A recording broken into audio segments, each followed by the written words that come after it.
I like that. Thank you very much. You're welcome. Could you sign two books? Yeah, of course. Thank you. Okay, so Rick, I'm throwing it to you. Nice throw. Damn, thank you. Good throw. Can you hear me? In a second, I think we can. Can you hear me? Yeah. Gary, welcome to Oslo. Thank you so much, my friend. I've got two questions. Yes. My first question, first off, I want to say thank you for talking so much about gratitude. Thank you. Thank you, man. My first question, I'm going to try to make you jealous. Go ahead. All right. I was a 13-year-old boy. I was growing up. I was living in West Islip, New York. Yes. January 12th, 1969. Best day I got on up earth. at 6 o'clock in the morning because I couldn't sleep. Oh, man, I'm waiting super for 4 fucking o'clock in jealous. the afternoon. What was I doing? You were ready for the New York Jets. Stunning.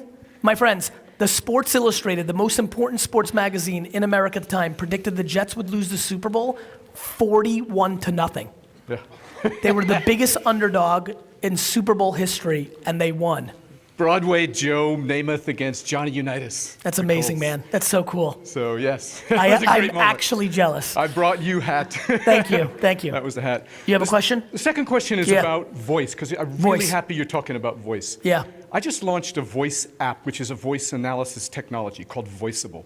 And what we do with the app is we record somebody's voice, and then we help speakers and presenters to work on their voice. Interesting. And it is interesting, and it allows you to compare yourself to some of the greatest speakers and inspirational speakers So in the world. you're breaking down the analytics of Exactly. the sounds. And making it and- easy to practice with it. Interesting. Voiceable. But the number one celebrity that you can compare yourself with is always Barack Obama. Hard Okay. to beat. Most people want to do it. But number two is Gary Vee.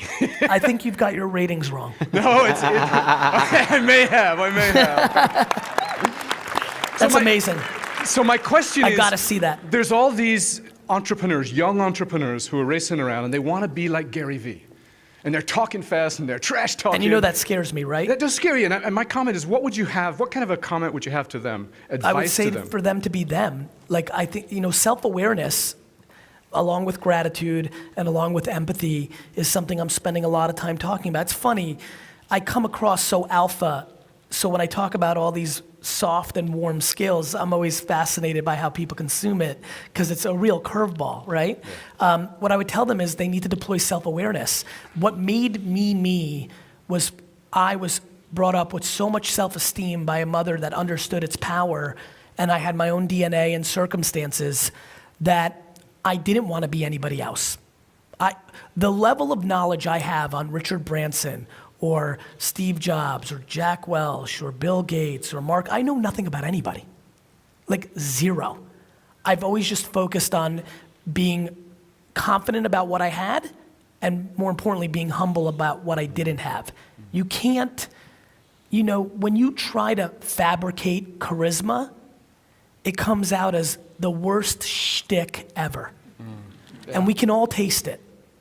And so, look, I've doubled down and tripled down and quadrupled down and continue to on what I have. And so I try to tell a lot of these young men, it's been really interesting for me.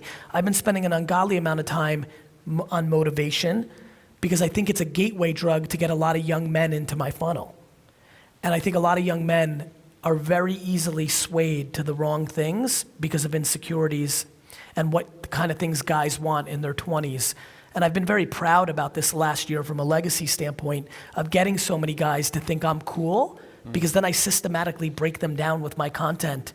And instead of being disrespectful and instead of looking for money and girls and things of that nature, I start teaching them tried and true things that will make them get everything they've ever wanted and be a much better contributor to society. Great. Thank you, Gary. Thank you very much.